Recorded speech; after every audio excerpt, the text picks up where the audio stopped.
А вот решающий удар по Зеленскому кто нанесет? А вот в том-то и дело, что для, например, тех сил, о которых я говорю сейчас, не называя их по имени, так все догадались, вот для этих сил Зеленский нужен.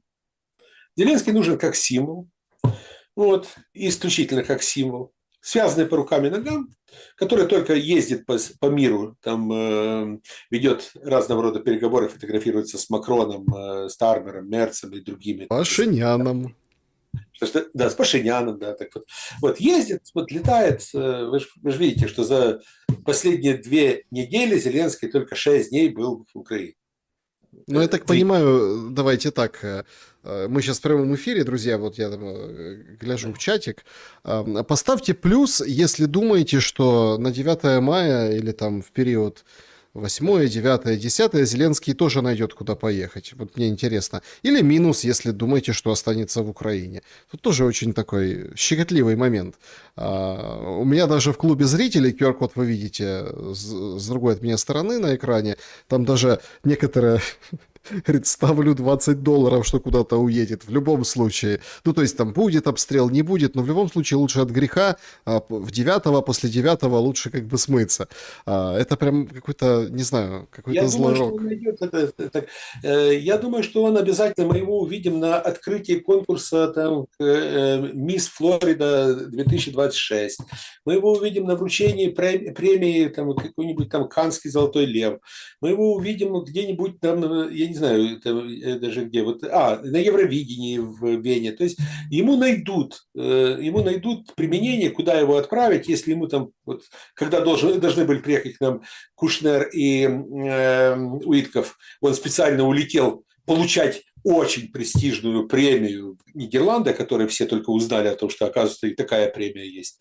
Вот, так вот, то точно так же ему найдут какое-то применение, найдут какую-то цель, ради которой он должен обязательно куда-то поехать 8-9 Ну числа. вот мы хулим Зеленского с вами, Мы а не вот хулим, мы говорим о том, что вот у него есть определенная миссия. Он должен выполнять определенные ритуальные действия. нет, Он ну должен выступать с докладами, с какими-то там речами, перерезать ленточки, жать руки, фотографироваться и так далее. Это его функционал. И вот люди, которые сегодня рвутся к власти в Украине, ну вот, и которые отсекают от Зеленского целый ряд людей других, Ермака, Уберова и прочих, вот, и пытаются заполнить собой этот вакуум. Эти люди хотели бы превратить Зеленского в английскую королеву, английского короля.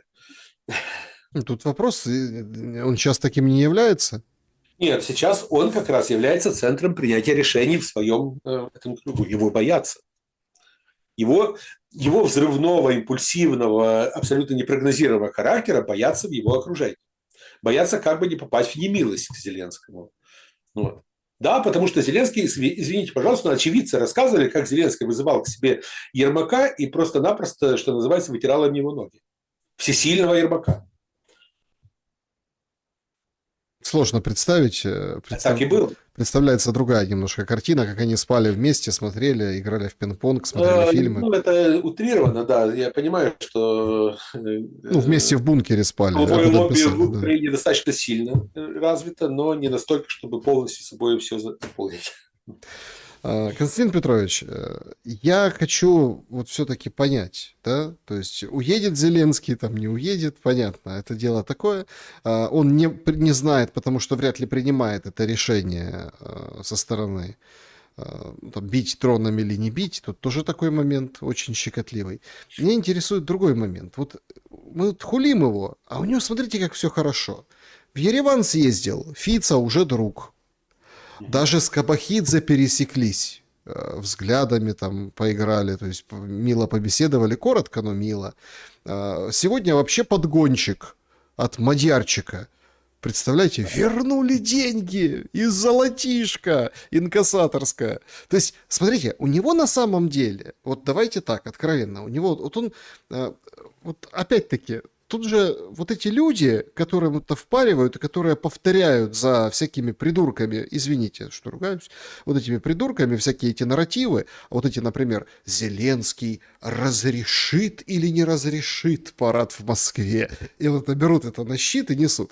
Вот эти придурки как бы вещают, люди этим питаются, Но никто же не задает вопрос, подождите, а как он стреляет по Москве, а российская это нефть, ну, то есть идет по дружбе-то. И Мадяр, как бы, понимаете, после того, как он дружбу запустил, смотрите, с ним все как бы разговаривать начали, еще вчерашние враги. И, в принципе, у него все складывается, и денежки, и Извините, что миллиарды. касается Мадера и возвращенных денег, это не деньги Венгрии, не деньги Украины. Это деньги, которые западные определенные фонды выделяли для Мадера вот, на избирательную кампанию, и которые должны были якобы под украинским соусом прийти в копилку Мадера. Что якобы это Украина его финансирует. Вот, что якобы. Вот, чтобы не торчали немецкие уши, чтобы не торчали другие там уши. Вот, соответственно, деньги шли исключительно именно на избирательную кампанию. Эти деньги это один из траншей фактически. Эти деньги были остановлены Орбаном. Вот. Они не попали Мадеру. Ну и сейчас, соответственно, возник вопрос. То, что не было тогда реализовано, то оно должно реализоваться, то оно должно вернуться, точнее, вот, отправителю. Поэтому Мадер отправляет это все Зеленскому. Зеленский это все отправит транзитом в ту же Германию. Мгм. Тем, кто заказывали определенную игру против Мадера. Против Орбана, извините, на стороне Мадера. Константин Петрович, как вам кажется, Европа, вот эта Европа, которая деньги там перекидывает, которая там в Ереване отжигала, Макрон, который пробежался, а потом поцелуйчики, сердечки с Пашиняном у трапа самолета. Вот это вот Европа, да, британцы хитроумные вместе с ними. Что им нужно, чтобы условно закончить войну в Украине? Вот что нужно? Нет, они сейчас так просто не остановятся. Они не остановятся, потому что они хотят подготовиться к большой войне с Россией. Украина должна оттягивать силы, должна тянуть время, должна жертвовать жизнями своих граждан ради того, чтобы Европа подготовилась к войне, к войне с Россией. Будет эта война, не будет, но чтобы была определенная позиция занята. Европа, в принципе, она ожидает того, что в России вот скоро начнется хаос, вот, постоянно заказываются статьи, вот, как в российских оппозиционных средствах массовой информации, так и в европейских СМИ заказываются специальные статьи о том, что в России все плохо, в России рушится экономика, в России готовится заговор против Путина, что Шойгу готовит заговор против Путина, а Путин вот ни с том, ни духом, или даже нет, или наоборот, Путин уже укрепил оборону и сейчас боится даже выйти из своего кабинета, что Путин уже давно не бывал в войсках, последний раз, кстати, 25 декабря, вот, не так давно, и не ездит на свои дачи загородные, живет в Кремле, потому что боится, чтобы его там не убили где-то по пути. То есть вот это все сейчас как бы подается таким образом, что Россия ослабнет, Россия на грани. Европейцы считают, что если завтра вдруг что-то случится с Путиным, то в России начнется гражданская война. Вот. И, соответственно, тогда вследствие гражданской войны они придут и возьмут все ресурсы голыми руками. Смогут поставить своих ставленников снова во главе России, как это было в 90-е годы. Смогут, или же, в принципе, могут расчленить Россию на несколько государств. Вот, и потом будут контролировать ресурсы. А если с Путиным ничего не станет, не случится за это время, то тогда надо будет воевать. Условно. И они тоже считают, что к тому времени, если Россия ослабнет вследствие войны с Украиной, будет ослаблена, то они придут и тоже как бы очень легко победят Россию. У них есть два таких вот взгляда. Я это просто пересказываю своими словами то, о чем пишут европейские аналитики или же о чем говорят в ходе разного рода конференций. Это не досужие какие-то вымыслы. Поэтому Украине готовы обещать 90 миллиардов. Вот, правда, пока еще не решено, откуда, из каких источников будут взяты эти деньги, но обещают Украине. Понятное дело, что это деньги, которые идут на определенную деструкцию, потому что 60 миллиардов будут отправлены на закупку вооружения, а 30 миллиардов на латание дыр в экономике. Но сам факт показывает, что европейцы готовы оплачивать Украине ее смерти ее граждан, разрушения и прочее, вот только за то, чтобы Украина воевала. Воевала долго.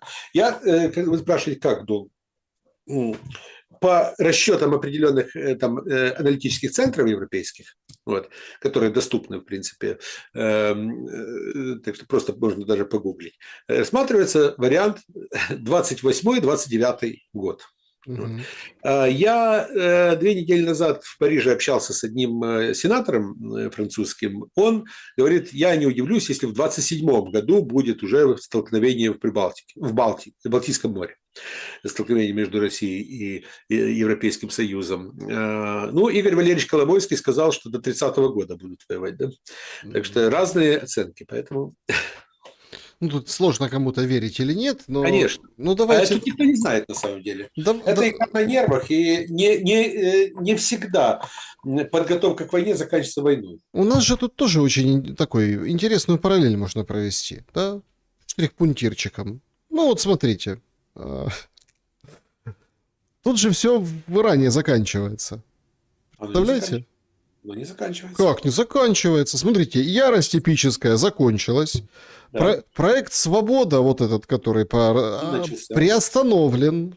Трамп говорит, вот, пожалуйста, соглашение, сейчас подпишем, и все будет хорошо. Не подпишем, тогда, конечно, будем бомбить. Но, по большому счету, там уже Джеральд Форд укатал, вышел из Средиземного моря, укатал туда через океан, себе поплыл. Там, правда, Джордж Буш пришел, ну, ничего страшного. В общем, как бы вполне себе все готовы заканчивать. Смотрите, хотя тоже все предсказывали, да, это минимум полгода, а то и на год, это все На надолго. самом деле это еще ничего не закончилось, и на самом деле эти все действия это просто, что называется, действия ради действий. Потому что основные вопросы так и не решены до сих пор. Армузский пролив не разблокирован. Вот, цены на нефть продолжают сейчас колебаться в сторону роста. ОПЕК трещит по швам. Страны монархии залива пока что нервничают. Иран в неопределенности. Переговоры так и не состоялись окончательные. Сегодня министр иностранных дел Аракчи в Пекине. Вот. Потом в Пекин летит Трамп. И, соответственно, непонятно, что будет дальше. Но американские эксперты считают, что то, что происходит в Иране, вот эта вся катавасия вокруг Ирана, будет длиться еще 6-8 месяцев. Мгм. Ну, то есть, я к чему? Оно вот заканчивается все равно. Ну, вот, ну, не знаю, посмотрим, конечно, но мне кажется, все заканчивается. И Трамп может быстро начать, быстро закончить, это такое дело. А тут, смотрите, Мерц отправляет корабль в помощь. Южная Корея, которую сегодня Ким Чен Ын признал фактически. Это тоже очень интересно. CNN написали, что Конституцию переписали в Северной Корее. И теперь там граница Китая, Россия и Республика Корея. Вот так они назвали. То есть этого не было раньше. Это означает, ну это от Ким Чен Ына, да, от которого можно ждать всего чего угодно, но это очень понятный шаг. То есть шаг на то, что нет теперь вписанной всей Кореи в Конституцию Северной Кореи. Ну, то есть Южная Корея отправляет тоже туда поддерживать эту разблокировку. А что это за разблокировка такая? Что это за проект «Свобода»? Это же силой будут? Ну, посмотрели, как горят те или другие танкеры. У меня и вопрос, если туда отправляются корабли и прочее, если речь идет о возможности силового воздействия, то закончилось ли в Иране? Вот это у меня как раз вопрос. И я думаю, что на самом деле ничего еще пока не закончилось. То есть не стоит ждать, что сейчас все так само по себе рассосется. Мне кажется, давайте еще одну тему с вами обсудим и перейдем к нашим вопросам зрителей. Мне кажется, что как-то вот слишком много вот этой медийной активности. То есть, как бы крику много, а толку что-то мало. Никто ничего конструктивного не предлагает. Украинцы начали снимать у себя в соцсетях, выкладывать во Львове, в Ивано-Франковске, Одессе, да везде. Вот этих мигрантов. И вовсю идут, конечно, жалобы. Что это значит? Вы платите вот этому индусу-бангладешцу условно $800, там условно 35 тысяч гривен, да? А у нас врачи, учителя получают меньше очень часто. То есть пенсия у нас какая, посмотрите. А вот этим вы готовы платить. Параллельно с этим говорят, что бронь отменят, ну как пересмотрят для многих профессий по многим направлениям. В общем, брони станет меньше от армии. Получается очень простая же логика. Мы привозим индусов, индусам бронь не нужна, то есть мы изымаем из брони мужчин и отправляем. Там уже считают миллионы, сотни тысяч человек, которые, в принципе, от этого как бы изменится и статус. Константин Петрович, замена украинцев индусами и вот это вот поголовная, граничащая с безумием отправка на войну, прям войны с ТЦК сейчас на улицах, это ведь тоже часть какой-то стратегии. Какой? Да, часть стратегии. Вот, и это давняя стратегия, о которой говорилось уже очень-очень давно. Я говорил уже неоднократно, что еще в 2007 году Министерство социальной политики, труда и социальной политики получило определенные предписания, определенные аналитические материалы от представительства ООН в Украине о том, что на протяжении ближайших 25 лет необходимо будет пополнять трудовые резервы Украины за счет притока иностранных мигрантов из стран Африки, Ближнего Востока и Пакистана, а также Юго-Восточной Азии. То есть тогда речь шла о том, что необходимо провести социологические исследования, которые бы исследовали там, уровень ксенофобии в обществе, необходимо провести определенную разъяснительную работу, вот, и так далее, и так далее, и так далее, там, чтобы подготовить людей. То есть план существовал уже давно, что в Украину должны будут приехать мигранты из перенаселенных частей мира. Что касается самих украинцев, да, украинцы гибнут в ходе войны, украинцы эмигрируют из страны. В стране происходит депопуляция.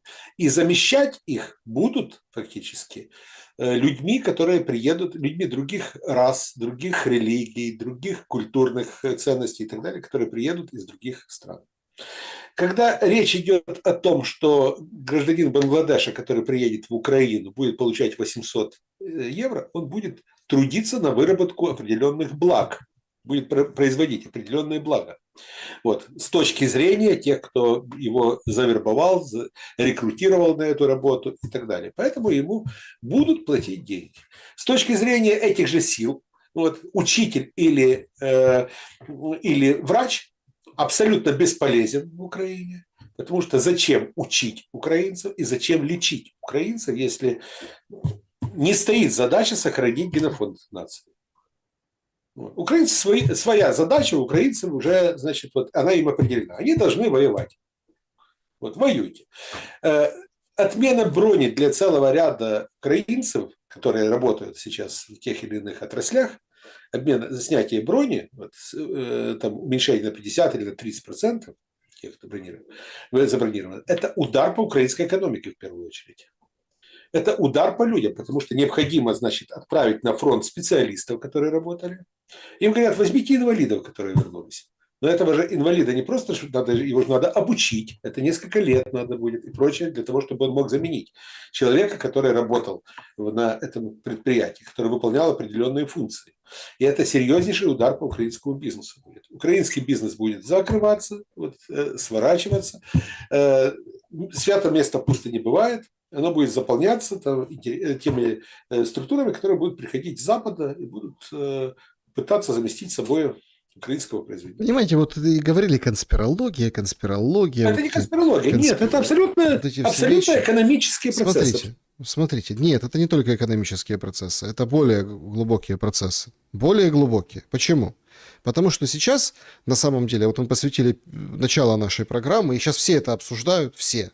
И каждый находит, что ему сказать, какие 5 копеек вставить. Вот смотрите, удар по параду победы во Второй мировой, Великой Отечественной войне. Да. Победе, которая доставалась кровью миллионов украинцев.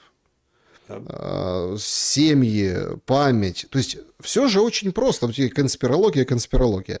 Стираем память, коверкаем историю, да, вот это все переиначиваем. Говорим, что наш пример это УПА. Потом говорили, ну воевали за нацистов. Не, ну как, ну воевали, ну они же против воевали. Ну они же там повоевали против. Я говорю, не, подождите, за нацистов воевали. Да ну и против воевали, и за, ну в общем, нормальные они ребята, все, бандеровцы вот эти все, УПА, все хорошо. Навязали вот это. Дальше. Загнали физически, кого-то выдавили из страны, кого-то запугали, кого-то, собственно, силой, кого-то от безвыходности, кого-то от голодухи. Я вот сегодня с психиатром и в шуме там вчера, позавчера тоже это обсуждал. Я прям поразился. Константин Петрович, они рекламируют, как в армии хорошо кормят. Смотрите, Да, там да, да. кормят, там вот тебе и сосиску на завтрак дадут, и прям ты там и кашка, и такая, и сякая, понимаете? То есть некоторые от голода, всех загнали в армию, а тут осталось много мужиков. Ну так давайте их тоже, а сюда пригоним. Это реальная какая-то переформат или прошивка всей Информация, страны. прошивка, да. Да, но многим нравится. Многие поддерживают это. Вот. Многие аплодируют Зеленскому. Многие поддерживают этот режим. Вот. Они считают, что все делается правильно.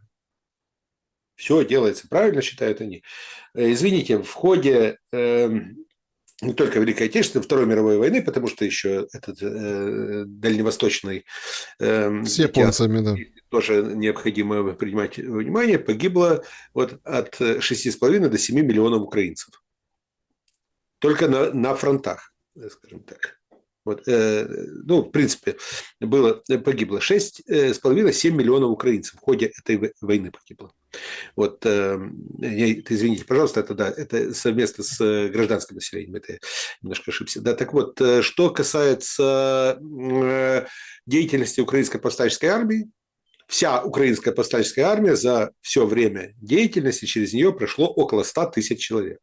А почему мы 100 тысяч? Но стояла задача показать, что все, что связывает с Россией, с Советским Союзом и так далее, это необходимо отменить, перечеркнуть. Это все, значит, это, скажем, враждебные нарративы, от которых необходимо отказаться. Потому что правильный нарратив – это, украинцы на протяжении тысяч лет, начиная с трипольской культуры, только и мечтали о том, как бы создать свое государство. Вот, возможно, еще со времен где-то кроманьонцев и неандертальцев. А Черное море копали и мечтали. Второй момент – это то, что украинцы, вот весь смысл украинцев был сосредоточен на том, чтобы быть частью Европы. И Украина всегда была в Европе, всегда была европейской нацией. И третье, что украинцы всю свою сознательную, вся сознательная история Украины, опять же, с трипольских времен, это была постоянная война с Россией. Вот 3 составляющие, которые должны были лежать в основе. Там немножко, вот вы же как историк, вы же знаете четко, что там немножко не так. Там на территории, которая сейчас составляет вся Украина, действительно там была постоянная война. Но не с Россией, Я понимаю. а со всеми на свете. Так это абсолютно нормально. Вся история и с панамы, и с бусурманами, и со всеми. Вся история любого государства, если ее проследить, это история борьбы за расширение или же история борьбы за сохранение там определенной территории, или же это война с соседями обязательно, или же внутренние гражданские конфликты. То есть все это было элементом истории. История, в принципе, она вся состоит из истории войн, истории там, определенных знаковых фигур, династий и так далее, и истории, там,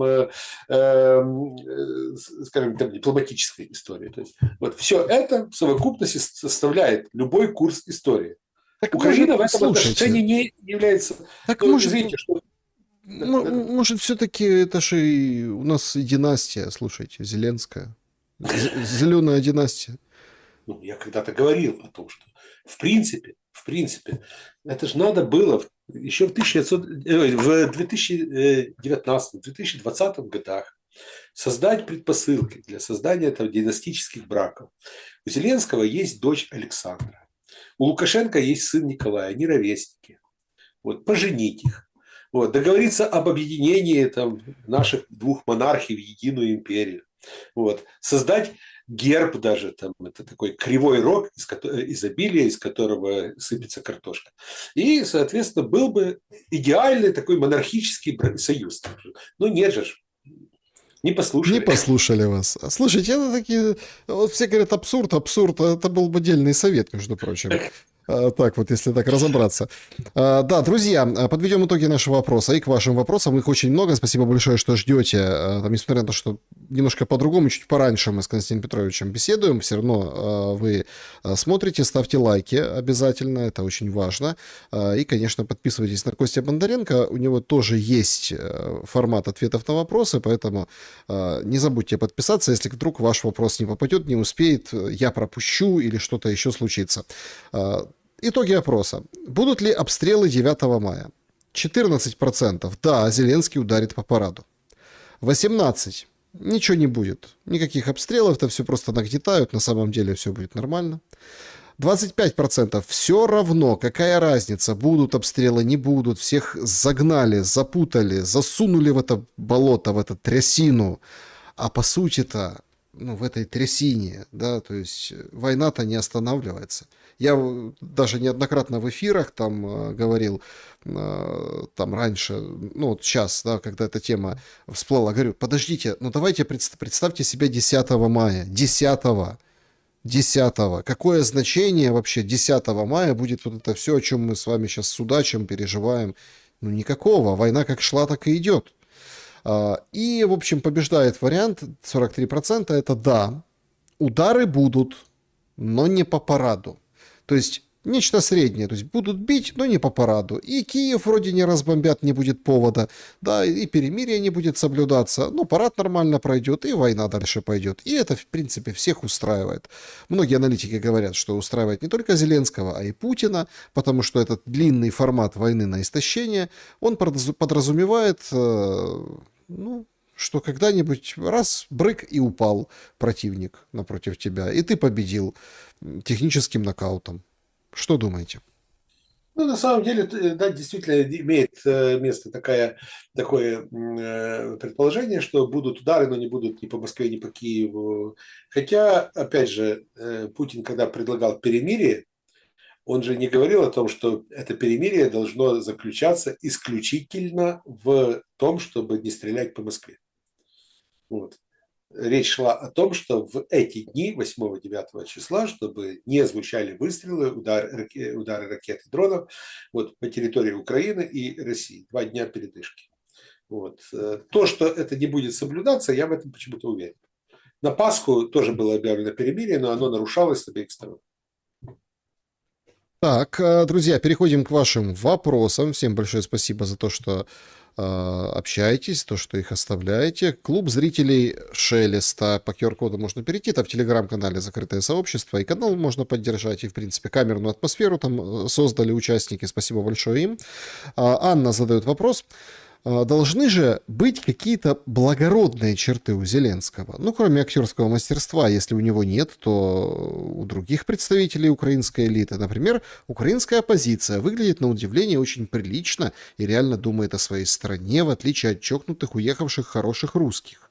Даже Буданов вроде не замешан в коррупции и выглядит нормально. Может же кто-то взять ответственность за страну или уже все упущено? Я бы последний глагол поменял бы. Упущено, давайте подберем.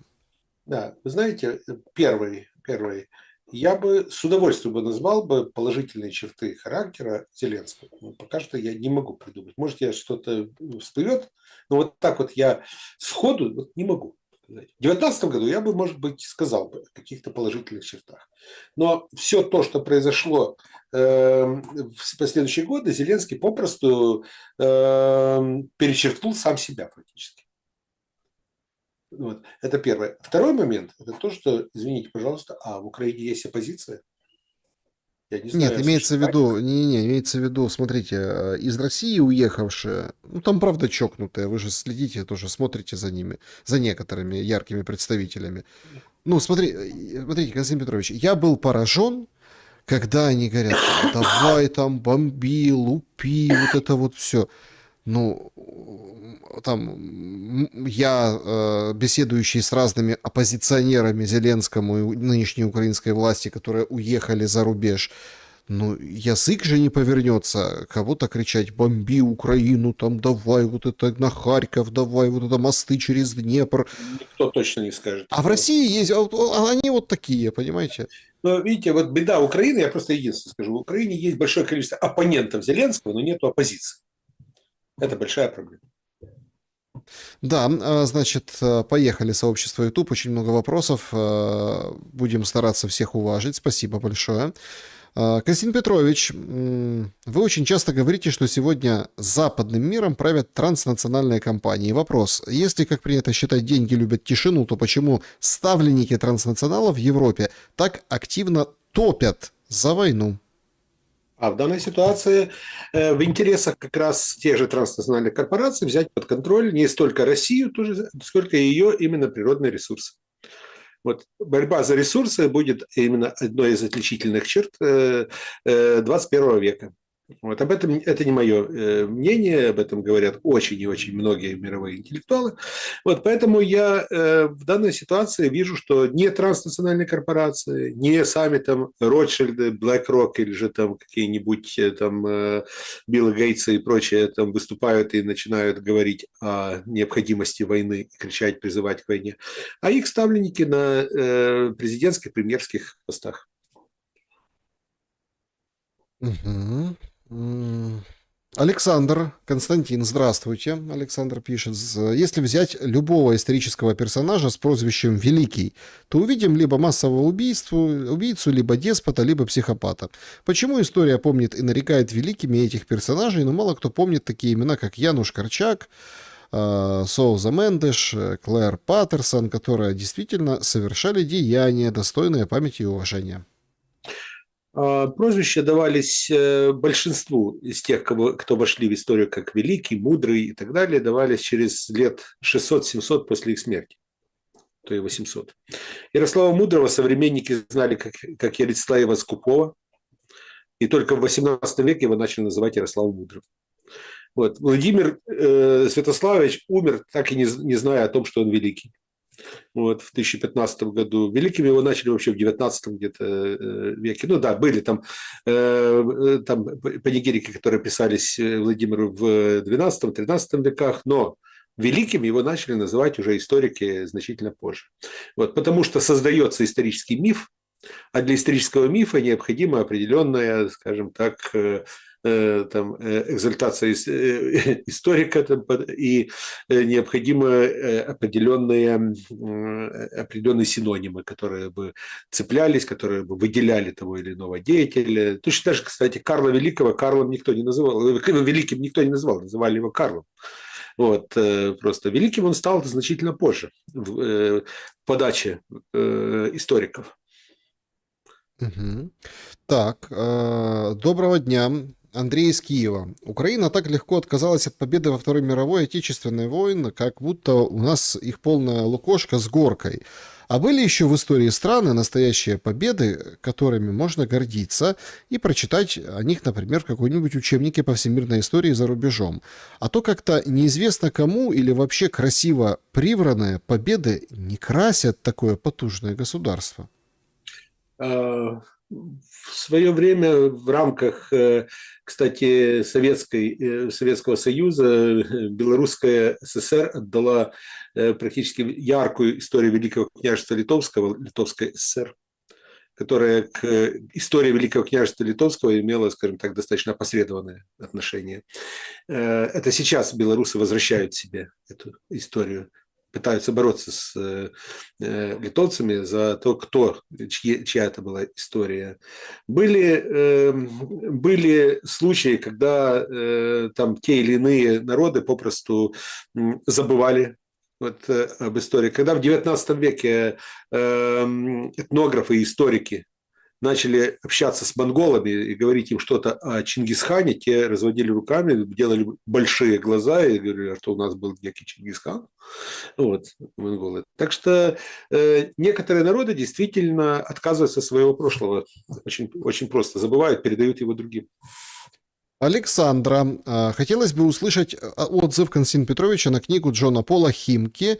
Украинские националисты и Холокост». Да, но я не буду здесь оригинальным. И, кстати, я и прочел эту книгу, она у меня вот есть уже этот вариант, значит, печатный, не печатный, электронный вариант, значит, этой книги. Джон Пол Химка, с которым мы пересекались на нескольких научных конференциях давно, я считаю, что это один из самых ярких представителей украинской исторической школы в Канаде. Вот, это действительно очень, очень яркий самобытный историк и очень честный историк. И действительно то, что знали раньше специалисты, потому что погромы, расстрелы, репрессии, которые осуществляли украинские националисты в том же Львове, например, в первые дни войны, об этом было известно специалистам, но об этом не принято было говорить вслух, условно говоря. Вот. Да, во Львове во Львове многие знают, что есть фотографии, есть документы относительно того, как украинцы принимали участие в в уничтожении евреев. Но считалось, это частность. Вот. А в целом, на самом деле, какого-то антисемитизма там в целом не было. Вот. Есть воспоминания Константина Гиммельрайха, одного из деятелей Украинской повстанческой армии, 8-й том летописи УПА, изданной, причем за пределами Украины еще. Вот Гиммельрайх, он рассказывал о том, что украинские националисты, ОУН, мечтали о том в 1941 году, чтобы их объявили украинскими подразделениями НСДАП. И они верили, что Гитлер пойдет на это. То есть они делали все для того, чтобы перенять всю практику и даже усилить эту практику. Я в свое время, когда работал над диссертацией своей, в архивах нашел протоколы идеологической конференции, которая прошла в июле 1941 года во Львове, и где деятели ОУН рассматривали вопрос, как необходимо будет построить работу с национальными меньшинствами. І там один із учасників сказав, що ми маємо забезпечити всі дії, які підуть жидам на цілковите їх знищення. І ми повинні піти далі, ніж німці, бо німці деяким, извините, пожалуйста, за спецне слово не вибросиш, жидам дозволяють працювати, якщо вони носять спеціальну там, зірку Давида і так далі. Ми ж повинні зробити все, щоб жиди були цілковито винищені. Это говорилось, этой конференции ОУН. Сейчас, правда, в Институте национальной памяти сказали, это фальшивка. Это документ, который потом советская власть уже специально подбросила позже, после войны, для того, чтобы дискредитировать ОУН. Просто другого они не могли объяснения придумать. Но факт остается фактом. Это есть. Есть большое количество публикаций.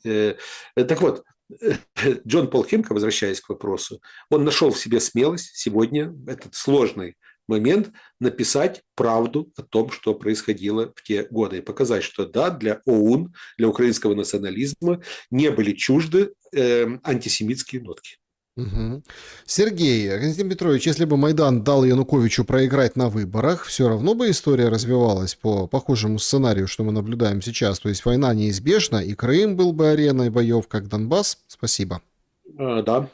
Смотрите, дело в том, что сам Майдан был запрограммирован, в принципе, как долгоиграющее действие. И, кстати, план «Б», который был разработан для Майдана, это было то, что именно Майдан разойдется, пройдут выборы, на которых Янукович, даже если выиграет, то не будут признаны эти выборы Майданом. Это дало бы только определенную отсрочку самому Януковичу. Но к власти пришли бы именно эти силы, которые бы заняли бы антироссийскую позицию. Сам Майдан, помните, кто не скачет, то и москаль. Это было до Крыма. Да. Поставление, это было до Крыма. Поэтому в любом случае противостояние с Россией было бы, эскалация была бы, и войны, к сожалению, было бы не избежать. Украину на это программировали, начиная с 2013 года. Так, Павел, Константин, Саша, вечерок в хату. Так, наверное, надо приветствовать теперь, судя из пленок Миндича. В связи с этим у меня вопрос и одновременно пожелание. В последнее время в израильском сегменте развернулась нешуточная дискуссия об украденном зерне. Корабль не разгрузили. Знаю, вас люди уважают, Константин. Может, у вас получится вместе с сочувствующими поднять бучу и надавить на наших полицейских, допросить Миндича, вроде как у нас власть прогибается на просьбу украинцев, с уважением. Я не думаю, что в Израиле власть прогибается на просьбу украинцев, тем более, что вы заметили, что за время войны Зеленский не осуществил ни одного визита в Израиль. Он всюду летает. В Саудовскую Аравию, там, в Оман, в Эмираты, по несколько раз. В Саудовской Аравии был раз 5, наверное, 4 точно знаю. Вот, и так далее. А в Израиле ни ногой. Вот. Так что не все там так однозначно, можно сказать, с Израилем. Антон спрашивает: Константин Петрович, как вы думаете, сколько примерно осталось ветеранов Великой Отечественной войны в Украине? С наступающим праздником. Спасибо большое. Извините, но ветерану, самому молодому ветерану Великой Отечественной войны сейчас должно было бы быть, наверное, 98-99 лет. 100 лет, да. Да. То есть, понятное дело, что, возможно, там несколько десятков, возможно, сотни ветеранов еще есть. Вот сколько, я не знаю точно. Да, эти цифры, понятное дело, есть. Эти цифры есть в кабинете министров, эти цифры есть у местных советов. Там, но я, честно, не владею этой цифрой. Я просто исхожу из того, сколько может быть сейчас реально людей, которые дожили до такого. Да, вопрос. Уважаемый Константин Петрович, очень интересно услышать ваше мнение как историка о роли Ватикана во Второй мировой войне. Ватикан прекрасно знал о существовании концлагерей, массовых расправах над мирным населением. И мог ли Ватикан влиять на ход Второй мировой? Спасибо большое, удачи вам. Ватикан пытался быть определенной площадкой, которая бы влияла. Вот. Однако сказать, что Ватикан был влиятельнейшей структурой, у Ватикана была разветвленная сеть, скажем так, информаторов. Они получали очень большое количество информации о реальном положении дел в той или иной области. Ватикан играл большую роль, например, влиял очень серьезно на Италию. Вот. В Германии у Гитлера были достаточно сложные отношения с католической церковью. Сложные. Вот. Папа Пий XII пытался как бы с одной стороны и заигрывать с Гитлером, с другой стороны и как бы в некоторых случаях критиковал Гитлера. Вот. Но при этом роль Ватикана не стоит преувеличивать вот, во Второй мировой войне. Угу.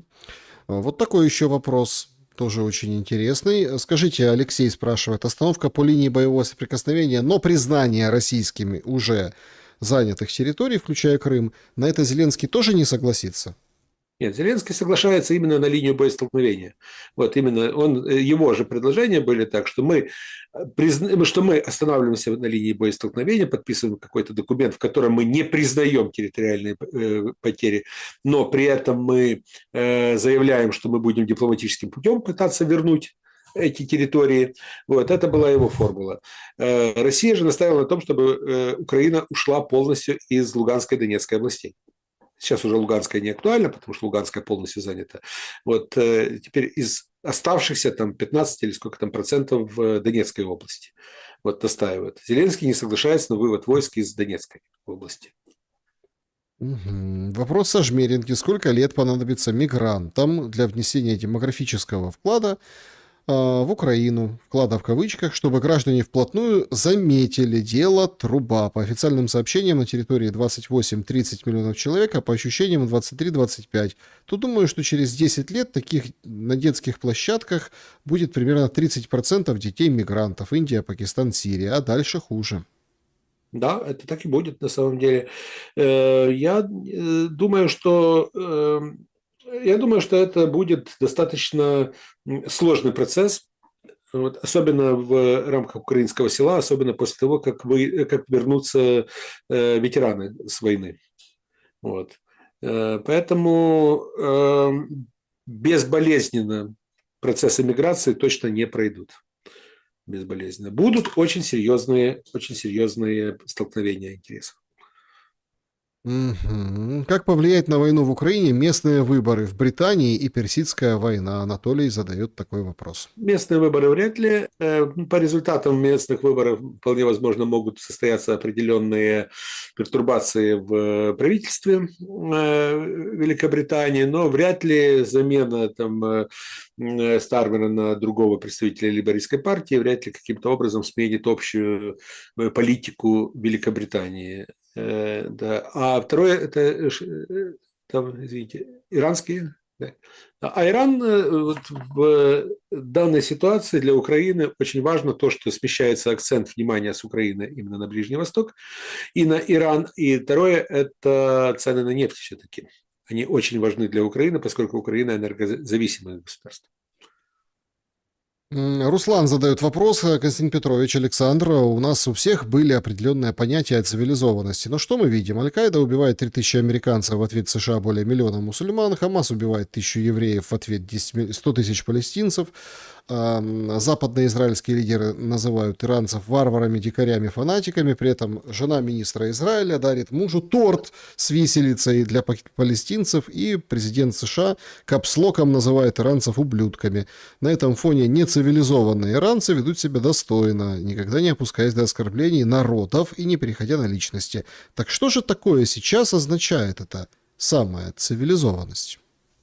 Цивилизованность – это на самом деле миф, который придумывают представители одних сообществ для того, чтобы противопоставить или выделить себя, подняться над другими сообществами. На это еще обращал внимание, кстати, Киплинг в балладе «Запада и Востока». Вот, хотя тот же Киплинг потом писал «Бремя белого человека». Да? Вот. А что касается цивилизации, извините, пожалуйста, в средние века арабская цивилизация стояла значительно выше по уровню развития, чем европейская цивилизация. Но мы все равно рассматриваем историю именно как европоцентричную. Так, Константин Петрович, Натали поздравляет вас с днем рождения Спасибо прошедшим, большое. 2 мая. Да. Чтоб Спасибо. никто не это вот не забыл. Спасибо. Значит, крепкого здоровья, мирного неба над головой. Вопрос: можно ли считать систему госзакупок действительно конкурентной, если итоговая экономия на тендерах часто измеряется единицами процентов? Нет, так дело в том, что никто сейчас не предлагает ничего другого. Тем более, что система госзакупок и тендеров, она, в принципе, абсолютно устраивает всех тех, кто пытаются таким образом выстроить абсолютно коррупционную схему. Так что это, поэтому с точки зрения тех, кто ее внедряет и кто ее лоббирует, это абсолютно понятная и абсолютно устраивающая их схема. Мгм. Так, поехали в чат трансляции. Давайте заглянем. Спасибо всем большое, что ставите лайк. Поставьте, пожалуйста, если еще не поставили. Это очень важно. Нужно. Каналы подсанкционные и у Константина Петровича, и у меня. Поэтому YouTube надо иногда, надо вот прям взбодрить. Как это сделать? Комментарий хороший, добрый написать, лайк поставить. Ну, в общем, так сказать, что жизнь здесь есть. А то понятно, что все через VPN смотрят или с заменой страны, но тем не менее это дает хоть какое-то понимание, кто откуда. Так вот, вопросы. Константин Петрович, да, смотрите, многие напоминают мне. Вчера у нас, ой, как бы состоялась такая, ну, мы не дискутировали это, так скажем, по поводу Одессы. Да? Очень хочу, чтобы вы высказались тоже, что там можно там говорить, что итальянцы ее построили, и вообще это Великое княжество Литовское, Кочубей, вот это вот говорят. А у меня с Мосейчуком, ну то что спор, ну такой, как короткое прение случилось, я говорю, так подождите, ну Хаджибей, Кочубей, это окей, Хаджибей окей, а город Одесса кто основал? Ну, то есть, понимаете, в чем дело? У нас же как, вот как этот, трипольская культура, да? Тут трипольская культура тут была. Ну вот, созвучно же трипольская культура и Тернополь. А что у нас Тернополь не какого-то там до нашей эры какого-то года? Ну вот, моя аргументация такая. Что вы думаете о том, кто основал Одессу? И вычеркивая Екатерину II, да, и вообще Российскую империю, ну, получается, где брать начало города? На самом деле есть несколько подходов, которые используют историки. Главный подход – это первое упоминание о том или ином городе. Вот. Это ну, летописи. Вот все считают, что вот Москва, первое упоминание 1147 год. Да? Вот Москва. Львов – это 1256 год. Но дело в том, что Львов существовал как минимум 200 лет до того, как и там были армянские поселения и прочее. Там, значит, но никто же не называет сегодня Львов армянским именем, которое там известно в армянских хрониках. Ну вот, все знают, что Львов, вот он упомянут впервые в 1256 году в связи с пожаром в Перемышле, и из Перемышля было видно, точнее, такой был пожар в Перемышле, что со Львова было видно. Значит, вот. Ну, до этого он уже существовал. Значит. Вот. Но это первое. Москва. На месте Москвы поселение, город, торг и так далее был уже в X веке. Вот. Но первое упоминание – это речь Георгия Святослава «Прииди, братья, ко мне на пир на Москву». Вот. Вполне возможно, что это даже не в Москву, возможно, что это на реку Москву. Но само название Москва 1147 год. Вот. И так далее. Вот. То же самое с Одессой. Одессой, городом и так далее стал в конце 18 века. Именно тем, который мы знаем. Да, было поселение не на, самом, не на территории самой, ну, скажем, не там, где сейчас Одесса, рядышком. Там. Заходили там определенные там, на территорию центра Одессы там, определенные там, здания этого города Хаджибей. Вот, и так далее. Все это было. Вот. Но именно как город Одесса он был основан в конце 18 века. Вот. Поэтому правы и те, которые говорят, что там были же и турецкое поселение, которое еще было со времен Великого княжества Литовского, возможно, даже раньше. Вот. И так далее. Но более правы те, которые говорят, что вот именно Одесса как Одесса был основан именно. Ну, Нету, скажем так, не было, вот если бы город, как, вот, например, Константинополь, потом переименовали его в Стамбул, потом и так далее, вот это сначала Византия, потом Константинополь, потом, это все было на одном фундаменте, что называется, построено. Это был один город, который потом просто развивался в нескольких ипостасях. Вот, но в данной ситуации это абсолютно разные города, вот, которые приблизительно в одном географическом месте находились. Не было переименования Хаджибея в Одессу. ну да, понимаете, и тут тоже и не было такого, да, вот как-то там Стамбул вспомнили, Стамбул, да, ну, Римская империя, да, вот там все поставили, там, Святую Софию, это все как... Да. Пришли, собственно, вот, понимаете, город сохранился, то Да. есть пришла, вот на примере Одессы, да, Российская империя, пришла там советская власть туда, да, ну, то есть все понимают, то есть независимая Украина пришла, но город есть город, понимаете, в чем дело? То есть вот эта точка Кстати, отчета, она что очень касается важна. Киева, вот, Константин Багрянародный, Порфирогенет, который, вот, император византийский, в середине X века, он не знал о Киеве, но он знал, что на месте Киева находится город Самбатас. И он пишет про Самбатас. Почему Самбатас и так далее, это уже историки спорят до сих пор. Вот. Но никто же не говорит о том, что вот давайте будем считать, что вот, Киев, до Киева был Самбатас, это, соответственно, вот, и так далее. Переименуем Киев. Поэтому. Вопрос Константину. Значит, какое прозвище получит Зеленский в Украине лет через 100, если Украина вообще останется на карте мира? Ну, в данной ситуации у нас как-то есть два таких процесса, которые я наблюдаю. Первый – это уже перестали прозвища давать. Тем более, что Зеленский, он же не является монархом, как бы ему этого не хотелось. Прозвище в основном дают монархам. Вот, это такова традиция. А что касается вот этого юмора, с которым подходят сейчас к прозвищам, вот, то как-то у нас и даже с юмором, и с анекдотами как-то в последнее время политическими анекдотами не очень складывается. Почему вы считаете, что Зеленский решает атаковать парад или нет, если разведданные со спутников США дают? Ну, вот в том-то и дело, что дают не только из спутников США, Зеленский получает как минимум из спутников США и спутников Франции. Вот. Так что это и Соединенные Штаты, даже если они не дадут, Зеленский может воспользоваться французскими разведками. Угу. Так, Миндичкейт и прессинг Богдана может быть игрой разных внутренних, внешних сил, даже, возможно, с противоположными целями. Что вы об этом думаете? Вполне. Мы до сих пор не знаем, мы можем только догадываться, кто, что, с какой целью. Объективных данных у нас нет. Мгм. Значит,